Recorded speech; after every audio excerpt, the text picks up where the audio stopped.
সবচেয়ে বড় আনন্দ পিতামাতার খেজমত করা।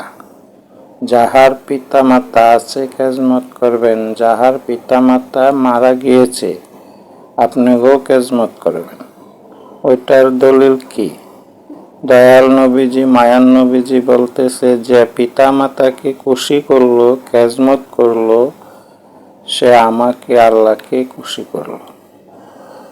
কিছু বুড়া সাহাবা তারা উঠতে বলল, ইয়া রাসূলুল্লাহ, আইন তো এখন করছেন, আমাদের তো পিতামাতা মারা গিয়েছে।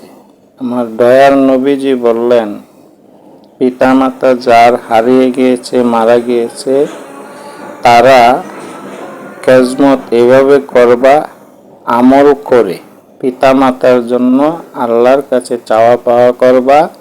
ওইটা কিয়ামত পর্যন্ত খেজমতের জায়গাতেই থাকবে।